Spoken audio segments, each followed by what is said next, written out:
Rebonjour et bienvenue sur la mécanique universelle.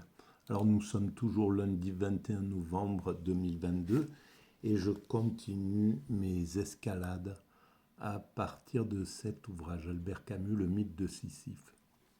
Voilà. Je vais essayer d'être un peu plus discerte, calme dans mes propos, dans ma façon d'exprimer les choses, pour que ça soit un peu plus agréable à entendre. Je ne sais pas si je vais y parvenir et si ça ne sera pas plus pénible d'entendre quelqu'un qui cherche ses mots plutôt que quelqu'un qui est parti dans le flow, dans le flow. Alors, donc d'abord, pour ceux qui connaissent la chaîne et peut-être éventuellement le site, donc mécaniqueuniverselle.net, vers lequel renvoie cette chaîne YouTube, si vous estimez que le contenu est intéressant pour nos frères humains, si ça mérite d'être un peu plus largement diffusé, je vous engage alors à ce moment-là à mettre des petits pouces, des j'aime, et à vous inscrire sur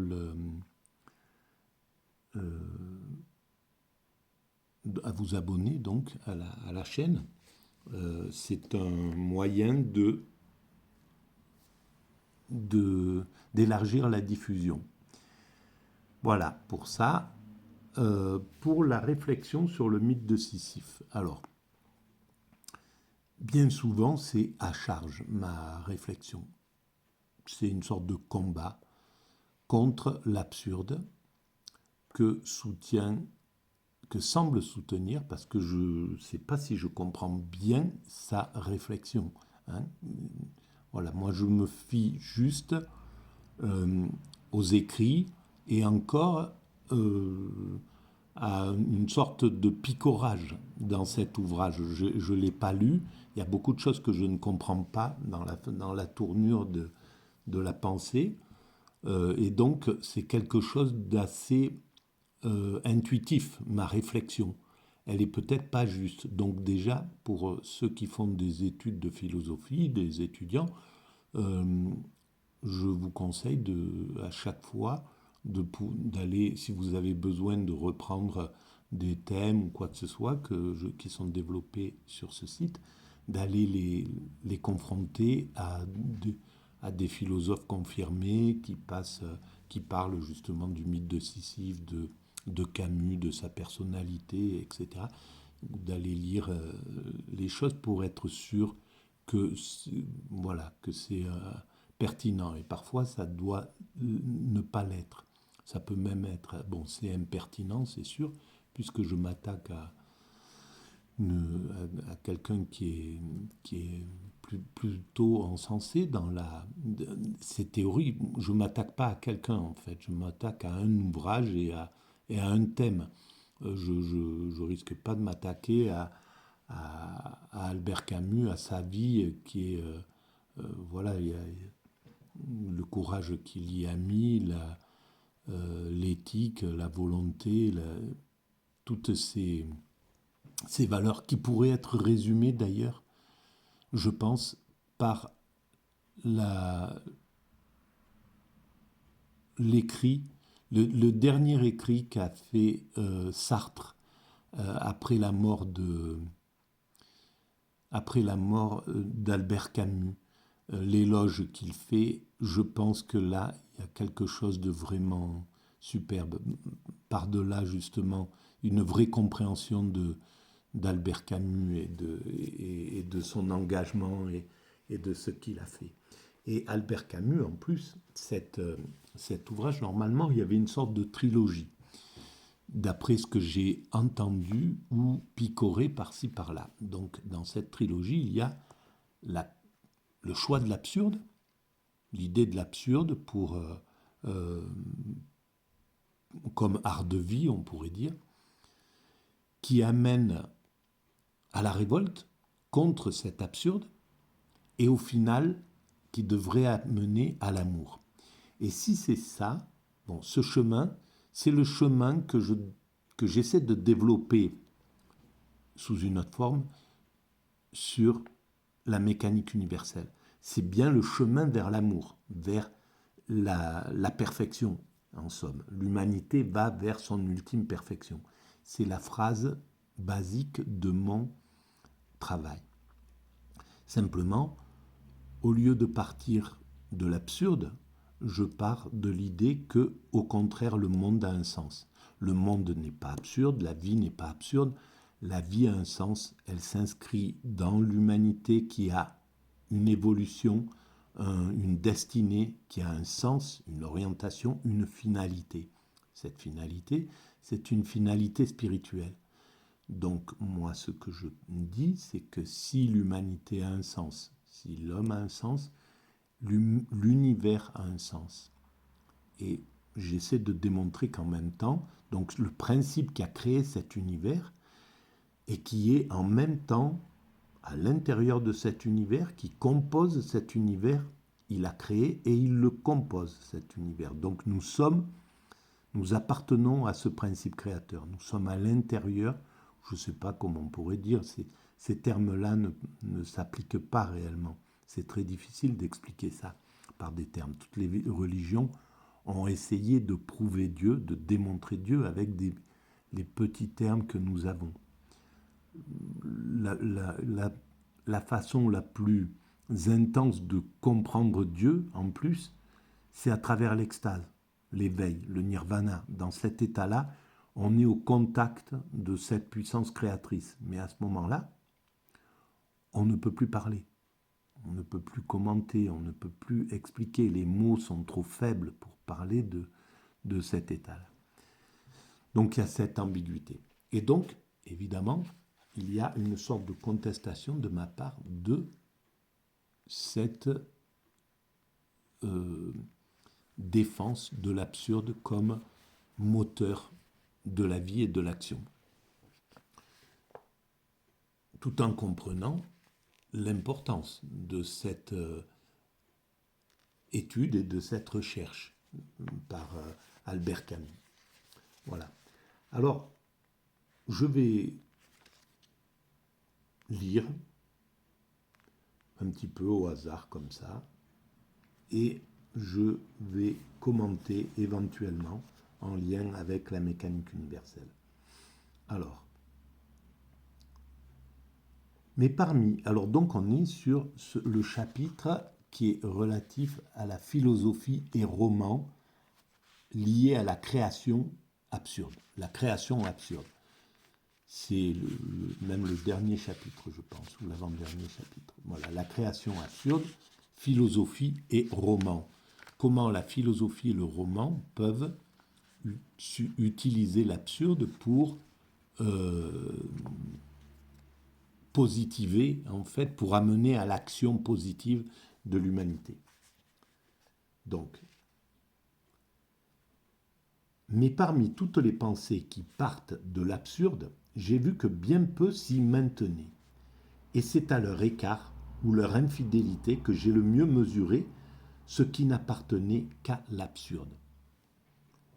C'est intéressant. Beaucoup de choses s'écartent quand on part. Si on veut faire une philosophie de l'absurde, une philosophie qui intègre entièrement l'absurde, je pense que c'est impossible. Parce qu'on est trop confronté à des ambiguïtés, à des contradictions. Et on est obligé de revenir à quelque chose qui a du sens. Simplement, déjà, le simple fait de faire de la philosophie, d'amener l'idée de philosophie absurde, par exemple, donc, qui serait un mouvement, admettons, voilà, en l'extrapolant, le mouvement existentialiste, ce mouvement-là, s'inscrit dans le grand mouvement de la philosophie qui part des présocratiques et certainement des mythes, etc., avant eux, qui arrive à Socrate, à Platon, qui passe à Aristote, qui va venir vers la philosophie chrétienne, etc., qui va évoluer, qui va arriver à la philosophie aux grandes questions de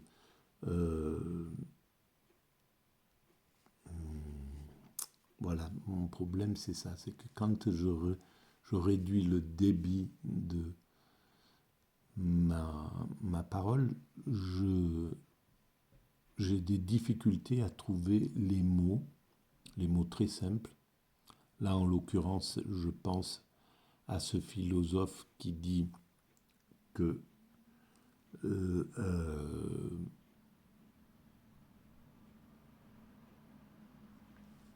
qui fait une réduction de sa pensée. La seule chose dont je suis sûr, c'est que je pense. Voilà.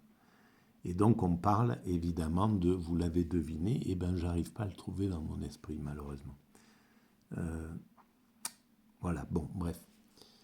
Et il y a tout ce chemin de la philosophie qui part après à Pascal, Spinoza, la phénoménologie, etc., puis Hegel, puis...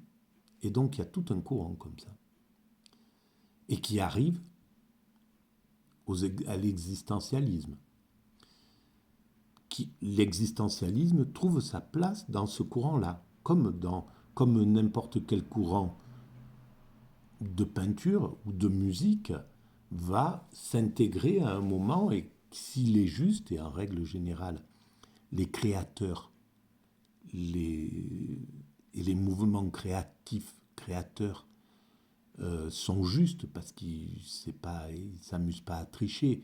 Le mouvement, quand le conceptuel arrive dans l'histoire de l'art, c'est pas... Voilà, c'est mûrement réfléchi, c'est du sérieux en réalité derrière. Il y a vraiment du sérieux dans cette chose-là. Donc, ça s'inscrit dans un mouvement. Donc, ça sort de l'absurde. Donc, le travail qu'il fait, il est hors de l'absurde en réalité. Donc, je continue. Parallèlement, je dois me demander, une œuvre absurde est-elle possible? Et voilà à quoi je réponds à mon avis. Mais bon, sa réponse est autre chose. Peut-être, je ne sais pas. On ne saurait trop insister sur l'arbitraire de l'ancienne opposition entre art et philosophie. Si on veut l'entendre dans un sens trop précis, à coup sûr elle est fausse. Si l'on veut seulement dire que ces deux disciplines ont chacune leur climat particulier, cela sans doute est vrai, mais dans le vague. En réalité, l'art et la philosophie sont des sœurs jumelles qui avancent. Et il n'y a pas que ces deux sœurs jumelles, il y a tout un tas de choses qui va avec la science, etc., mais qui avancent dans un sens, qui travaillent pour la même cause. Donc la seule argumentation acceptable résidait dans la contradiction soulevée entre le philosophe enfermé au milieu de son système et l'artiste placé devant son œuvre. Donc le philosophe, il est enfermé au milieu de son système et l'artiste placé devant son œuvre. Mais ceci valait pour une certaine forme d'art et de philosophie que nous tenons ici pour secondaire, c'est-à-dire la philosophie avec système et l'artiste placé devant son œuvre. L'idée d'un art détaché de son créateur n'est pas seulement démodée, elle est fausse. Bien sûr qu'elle est fausse, mais elle ne se réduit pas à ça. C'est mon commentaire, hein. J'espère que vous entendez quand je commente et quand je lis. Ça ne se réduit pas à ça. L'idée que l'art est attaché à son créateur, bien entendu, mais elle n'est pas attachée qu'à son créateur. C'est là où, à mon avis, je m'oppose un peu à la vision d'Albert Camus. Parce que il rattache l'art beaucoup trop à l'artiste, en fait. Alors que l'œuvre d'art, elle est aussi attachée et surtout à l'histoire de l'humanité. L'artiste est là, mais son œuvre, elle va s'inscrire dans l'histoire de l'humanité. Donc, par opposition à l'artiste, on signale qu'aucun philosophe n'a jamais fait plusieurs systèmes. Et là, je ne suis pas non plus d'accord avec ça. Et bien justement, avec Sartre, par exemple. En fait, un seul système, c'est valable pour quelqu'un qui attrape la bonne, c'est mon point de vue, hein, attention, qui attrape le bon fil de la pelote. Donc il tire et il déroule toute son existence. C'est valable pour Spinoza, c'est valable pour Hegel, c'est valable pour, sans doute, voilà, pour tous ces philosophes qui n'ont pas dérogé de leur... qui n'ont pas eu besoin de changer de système. Tous les philosophes qui ont compris et qui sont liés, qui ont compris l'importance du divin dans leur réflexion, en réalité. C'est valable pour Platon, c'est sans doute valable pour Aristote, même s'il y a des erreurs, mais la ligne de conduite, le fond est le même et il traverse. C'est valable pour Saint-Augustin, pour Pascal, etc. Ils ont attrapé le bon fil. Par contre, pour celui qui prend un fil, mais qui aboutit à une impasse, il y a des mouvements, en art par exemple, qui vont au fond dans une sorte d'impasse, qui ne peut pas aller plus loin. C'est par exemple le cas de Picasso, du cubisme. À un certain moment, le cubisme, il a été fondamental pour l'histoire de l'art. Mais c'est une impasse. Et donc Picasso sort du cubisme et retourne dans une autre voie. Voilà. C'est pas le cas, par exemple, pour les conceptuels, qui peuvent dérouler cette chose parce qu'ils sont liés au spirituel, à la spiritualité. Donc ils peuvent dérouler à l'esprit, en fait. Ils peuvent dérouler leur mouvement sur une seule voie et donc s'épanouir à travers celle-ci. Mais ce n'est pas valable pour l'existentialisme. De placer tout sur l'existence, c'est une impasse. Même si cette impasse a été nécessaire à l'humanité. Et toutes les impasses sont comme ça. Le chemin de l'humanité, l'évolution de l'humanité est faite comme ça, avec des éclaireurs. L'humanité avance sur ce chemin, et de temps en temps, des éclaireurs vont à droite, à gauche, devant, pour voir la route. Et ils trouvent une impasse et ils reviennent, et puis ils disent, ou ils le disent, ou on voit que c'était une impasse, et quand ils rentrent, en réalité, le groupe humain sait qu'il n'y a rien là. C'est comme un groupe d'abeilles. Voilà, ils vont à droite, à gauche, et s'ils ne trouvent pas quelque chose, c'est une impasse. Voilà. Et donc les hommes vont, ces éclaireurs, et donc l'existentialisme sont allés dans inspecter toutes ces voies, parce qu'on doit toujours aller dans ces voies-là. On doit inspecter toute cette avancée de l'humanité. Ils vont inspecter ces voies et voient que c'est une erreur. Les libertins vont voir une voie, ils vont jusqu'au bout et l'humanité voit que c'est une erreur. Les sophistes vont inspecter une voie et puis c'est une erreur. Par contre, quand Socrate va inspecter la voie de la morale, on la prend et on la traîne elle va jusqu'au bout de l'humanité. Quand le judaïsme va inspecter la voie du monothéisme, de l'idée d'un divin comme ça, eh ben, l'humanité la prend et décide que c'est son chemin. Même si ça passe après aussi à travers sa fille aînée, le christianisme, sa fille cadette, l'islam. Voilà, mais c'est la route qu'elle prend.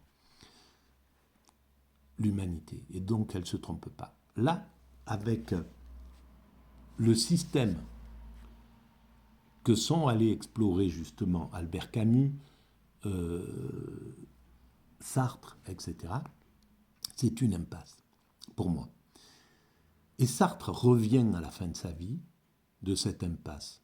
Il s'intéresse au spirituel avec Béni Lévy, et j'ai commandé le livre, je l'ai trouvé sur Internet, donc je l'ai commandé. Je ne sais pas de quoi il est fait. C'est intuitif, attention, une grande partie de mes réflexions. Et donc, il revient il sort de cette impasse, il rebrousse son chemin et il reprend un autre chemin, il va développer donc un autre système. Et je pense qu'Albert Camus, malheureusement, la vie l'a enlevé beaucoup trop tôt. Et d'ailleurs, Sartre le dit à ce niveau-là, mais si, ce qu'il ne dit pas, Sartre, qu'il ne peut pas comprendre parce qu'il était englué à l'époque où il fait cet éloge, qui est un vrai hymne d'amour envers Albert Camus. Et c'est pourquoi ceux qui démontent Sartre pour encenser Camus, c'est ce que j'ai entendu sur certaines vidéos, c'est pas juste. C'est injuste et c'est un peu méchant à mon sens. C'est pas, voilà, ça va pas c'est pas la peine d'affirmer, de démolir un truc pour affirmer autre chose. On peut garder les deux. Et donc, Sartre a compris la beauté dans son éloge, mais il était encore englué dans l'existentialisme. Il était jeune, ils étaient encore là. Et donc, c'est plus tard qu'il est passé. Et je suis certain, à mon sens, voilà, je le pense comme ça, Albert Camus, s'il avait eu la chance de devenir vieux, il aurait quitté ce système-là. Il l'aurait pas renié, mais il l'aurait expliqué que c'était une voie de garage, comme il l'a fait pour le communisme. Quand il est rentré dans le communisme, il a vu qu'il y avait une impasse à travers le communisme tel qu'il était radicalisé avec l'URSS, tel qu'il ne pouvait pas, il n'évoluait pas assez rapidement. Et il a compris que c'était une impasse. Et là, c'est la même chose avec ça. Voilà. Donc, je continue. Donc,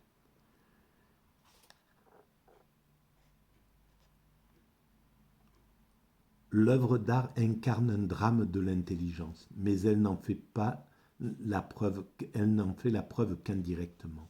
L'œuvre absurde exige un artiste conscient de ses limites et un art où le concret ne signifie rien de plus que lui-même.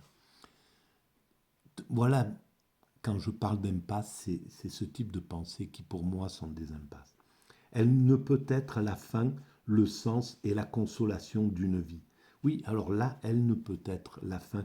L'œuvre absurde ne peut pas être la fin, le sens et la consolation d'une vie. Et effectivement, créer ou ne pas créer, cela ne change rien. Et en même temps, voilà, si ça change tout. C'est très ambigu. Il y a plein de contradictions, en fait, à mon sens, hein, dans cette... Et c'est logique, il inspecte tous les lieux.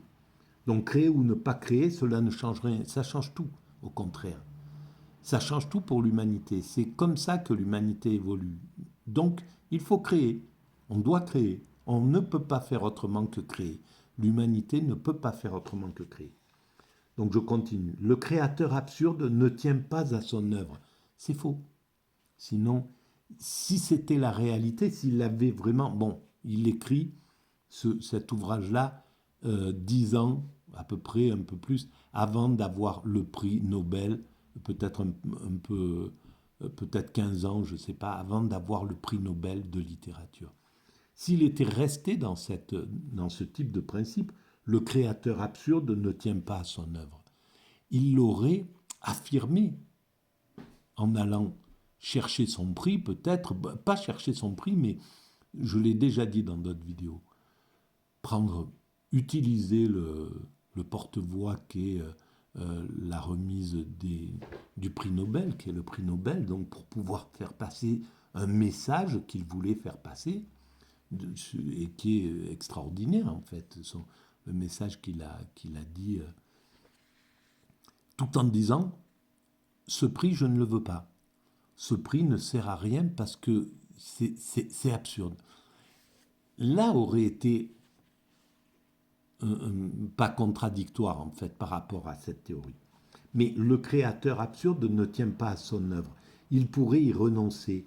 Il y renonce quelquefois. Il suffit d'une Abyssinie. Je ne sais pas ce qu'il a voulu dire par Abyssinie.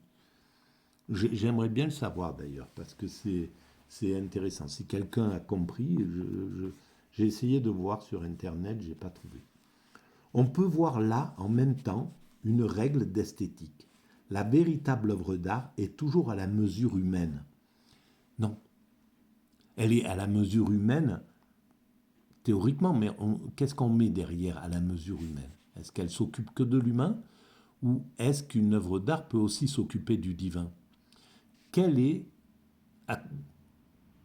le sens des monochromes de Adreinhardt? Quel est le sens de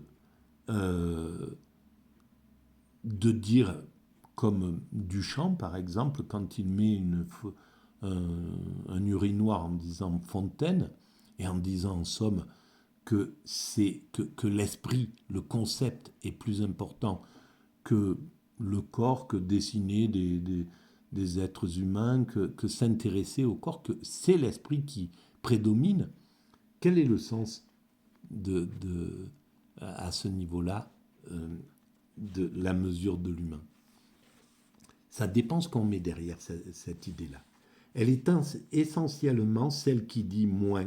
Il y a un certain rapport entre l'expérience globale d'un artiste et l'œuvre qui la reflète, entre Wilhelm Meister et la maturité de Goethe. Je ne comprends pas tout ça parce que je n'ai pas la culture, malheureusement. Ça serait intéressant parce que je sais que j'aurais des choses à dire quand même, malgré tout, parce que j'ai toujours des choses à dire.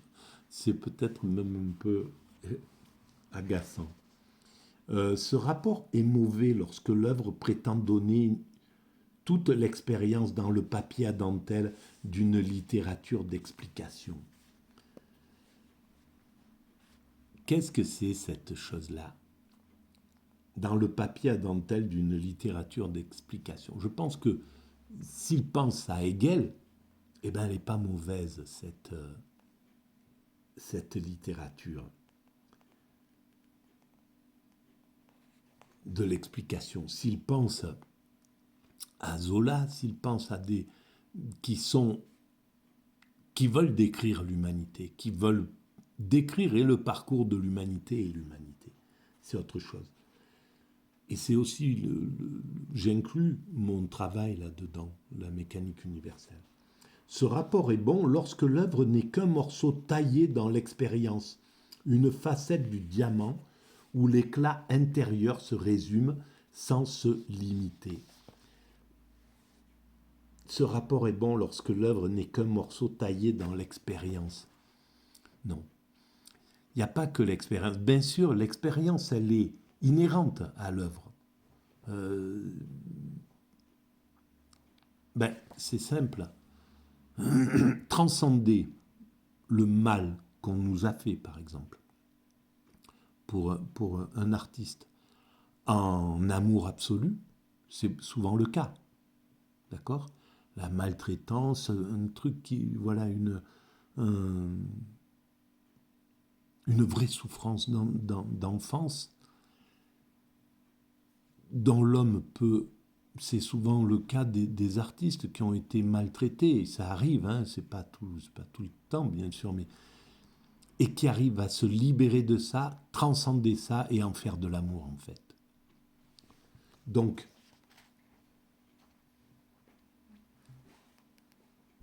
dans cet état, ça n'est pas, bien sûr, c'est taillé dans l'expérience, Mais c'est pas... Bon, alors si, c'est toujours taillé dans l'expérience. Mais c'est transcendé. L'expérience n'apparaît plus derrière la souffrance.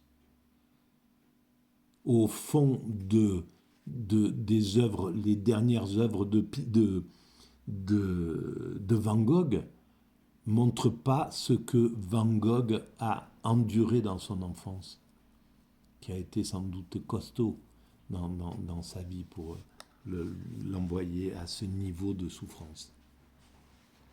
Voilà. Ensuite, dans le premier cas, il y a surcharge et prétention à l'éternel.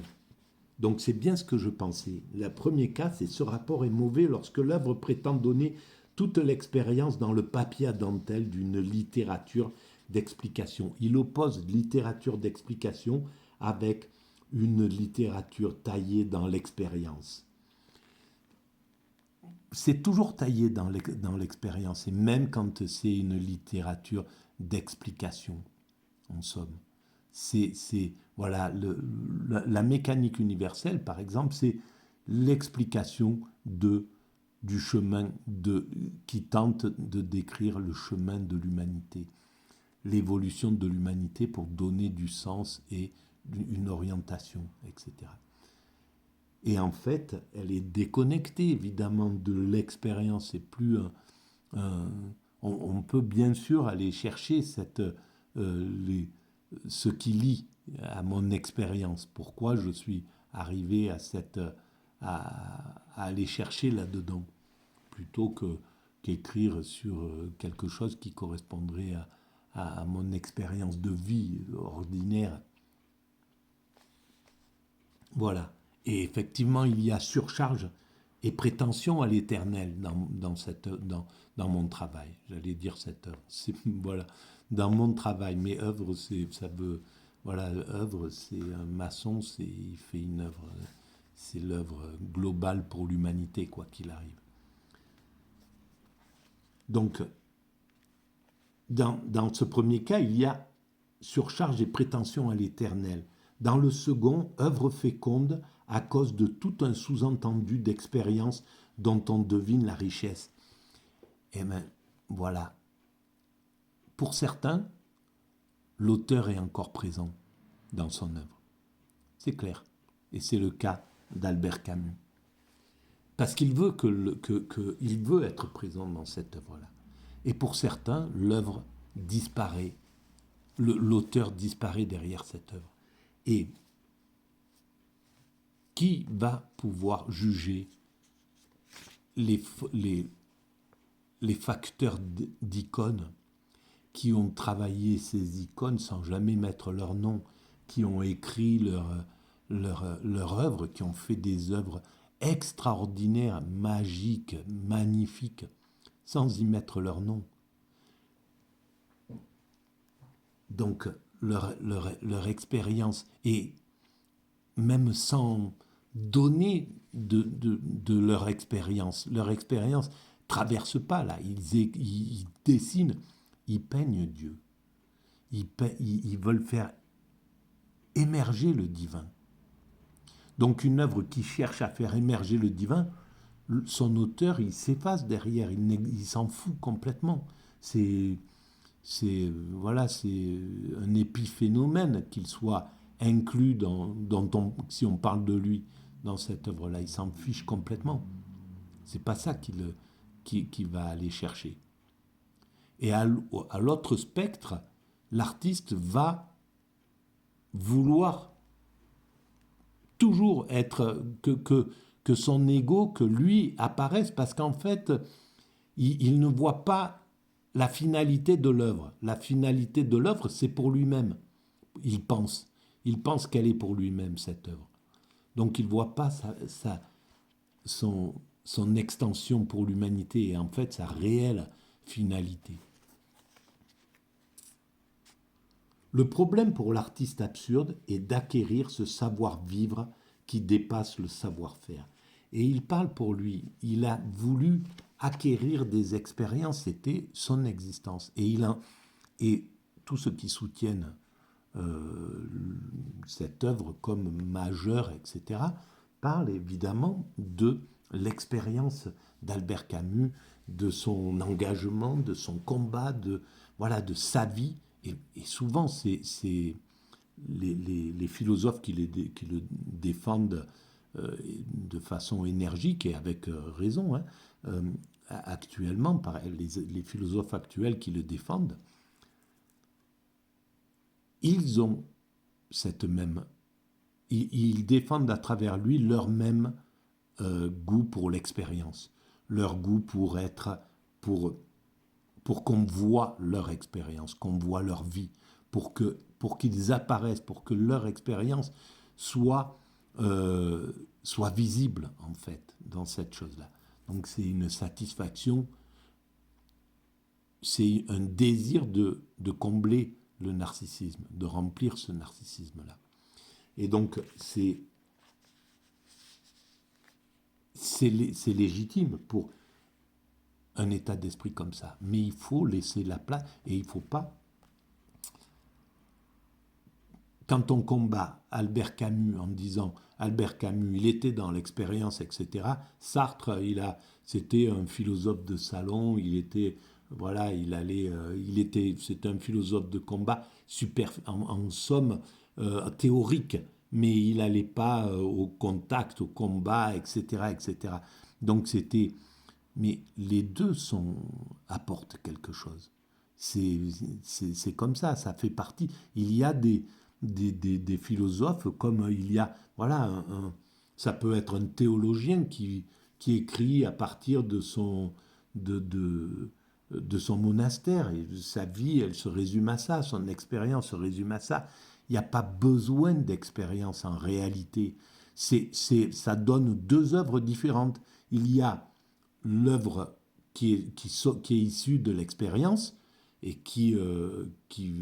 pour qui ça a une valeur importante, et puis l'œuvre qui est issue de la réflexion, de l'esprit, de la spiritualité. Voilà, donc il n'y a pas à opposer en fait ces deux choses. On devrait pouvoir comprendre que c'est deux ouvriers pour une même œuvre, pour une œuvre totale, qui est l'œuvre de l'évolution de l'humanité, à travers l'évolution de la philosophie, en l'occurrence pour Camus et Sartre. Donc un peu plus loin, il écrit « L'œuvre absurde illustre le renoncement de la pensée à ses prestiges et sa résignation à n'être plus que l'intelligence qui met en œuvre les apparences et couvre d'images ce qui n'a pas de raison. Si le monde était clair, l'art ne servirait pas. » Alors dans la première partie, l'œuvre absurde illustre le renoncement de la pensée à ses prestiges, et pourtant il n'a pas renoncé à ses prestiges. C'est bien ce que je disais dans cette chose-là. Donc, mais avec bonheur, il a bien fait. C'est pas une critique, mais c'est simplement une remarque. C'est très bien qu'il soit allé chercher son prix Nobel, etc., etc. Il n'y a aucun problème avec cette chose-là. Mais d'ailleurs, on doit reconnaître le refus des prix par Sartre, comme aussi une forme de réflexion et de travail. Donc, prestige. Et donc, si le monde était clair, l'art ne serait pas. Évidemment, le jour où nous aurons atteint l'ultime perfection, où nous aurons atteint ce que certaines grandes religions, les monothéismes, appellent l'apocalypse, donc ce qui veut dire la révélation, donc la compréhension totale de ce monde, de ce tout. Donc rendre clair ce monde, on y arrivera. L'humanité y arrivera dans 100, 200, 300, 400, 1000 ans, je ne sais pas. Mais elle est en route vers ça. Et elle y parviendra, parce que sinon il n'y aurait pas de sens. Si l'humanité devait s'interrompre avant, quel sens il y aurait? Là, ça serait insensé, l'aventure de la création. À moins que l'humanité capote et les singes qui ont déjà passé quelques étapes les bonobos, par exemple, eh ben, ils se remettent à marcher debout, ils commencent à réavancer, puis 1 million d'années après, ils commencent à parler, et puis 3 millions d'années après, ils ont atteint le niveau de culture que nous avons, et eux, ils réussissent. Voilà. Ça pourrait être une idée comme ça, si s'il y avait l'échec de l'humanité possible. Moi, je ne crois pas à l'échec de l'humanité. Je pense que l'humanité va à sa perfection pour une raison que j'ignore. Pourquoi on va révéler le Créateur? Pourquoi on va aller en fusion avec le divin? Pour quelle raison on doit aller à la rencontre de Dieu? Pourquoi, comme dit Husserl, pour quelle raison ça se passe comme ça? Je n'en sais rien, mais en tout cas, j'en suis convaincu. Et c'est clair que à ce moment-là, le monde sera clair et l'art n'aura plus besoin, puisque l'homme se contentera de jubiler, d'être voilà, de marcher, d'être dans un... Et d'ailleurs, j'ai croisé, voilà, je vais donner une dernière expérience, je vais arrêter là sur celle-là. Il y a quelques jours, j'ai croisé dans le bar de mon village, je suis sur le chemin du Saint-Jacques-de-Compostelle, un jeune gars, enfin un jeune gars, il a une quarantaine d'années, qui est parti sur les routes. Il a voilà, fait une sorte de burn-out, il était cuisinier, il a tout abandonné et il est parti vivre sur les routes comme ça, faire le Saint-Jacques et puis il a tout lâché, quoi. Ce qu'il avait, sa maison, ses biens, ses amis, tout ce qui était son tissu social, etc., dans lequel il souffrait terriblement, pour vivre voilà, cette étape. Il est parti sans argent, quasiment, et il s'organise, il trouve toujours la solution, parce qu'il y a toujours la solution, parce que 99% de l'humanité est bonne, généreuse. Voilà, il y a des jeunes là qui font ces expériences-là, nus et culottés, etc., qui le démontrent. C'est, évidemment, il y a du danger qui peut arriver, etc. Il y a ces 5% de choses qui peuvent arriver et qui suffisent d'ailleurs à faire peur à l'humanité entière, finalement. Et lui, il a eu cette force. Donc on a parlé, etc. Et il m'a permis de comprendre quelque chose que j'ai compris aujourd'hui, là. Je vais le lui dire d'ailleurs sur le...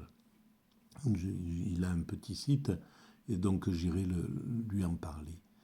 Et en fait, il m'a permis de comprendre à quoi pourrait ressembler l'humanité. Je dis toujours, on va devenir des nomades. L'humanité, la finalité de l'humanité, c'est l'humanité aura atteint sa perfection technique, d'abord parce qu'il faut qu'elle atteigne sa perfection technique. C'est là où nous projetons toute notre énergie, on construit cette humanité-là, en désordre, en polluant, en faisant, etc. Mais on ne peut pas faire autrement.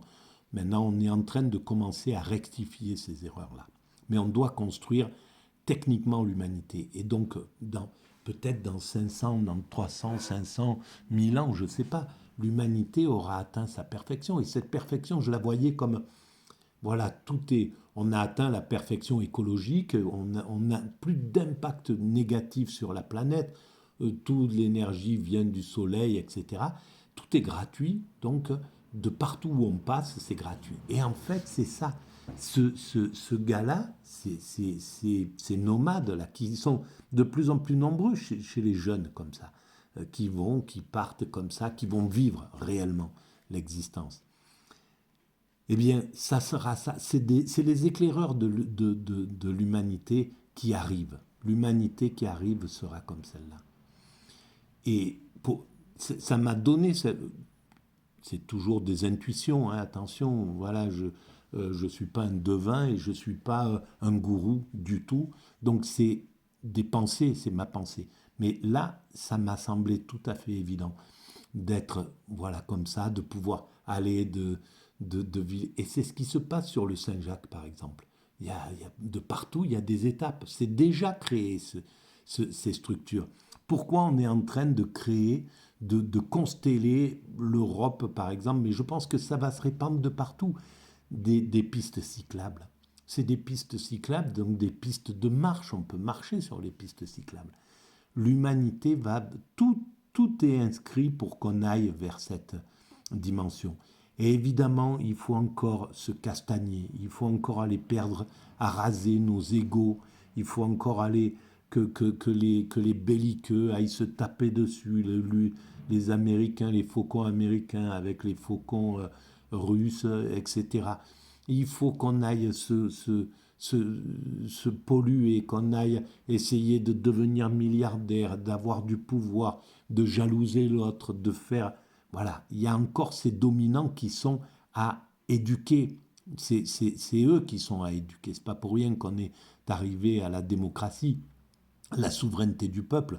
Le peuple doit finir par éduquer. C'est ce qu'on est en train de faire. On est en train de leur poser un problème à ces dominants-là. Voilà, on est en train de les... bah, parfois à travers l'insulte, etc., à essayer de briser leur narcissisme, à essayer de leur dire, écoutez quand même, vous perdez un peu ce narcissisme-là, s'il vous plaît, qui met en danger la planète. Et évidemment, on y réussira, on parviendra à ça. C'est évident. Et quand on arrivera à ça, on sera des nomades. Et donc, il n'y a jamais de hasard dans la vie. Cette rencontre avec ce Cédric, c'est pas... il est venu à point nommé pour que je comprenne cette chose-là, par exemple. Et donc, c'est quand même curieux que tout ait autant de sens dans l'humanité. Voilà pourquoi je pense que l'humanité, entre autres, a du sens. Mais il n'y a pas que ça. Hein. C'est pour ça que je travaille à essayer de démontrer ce sens. Voilà, je vous remercie de votre écoute et à très bientôt. Au revoir.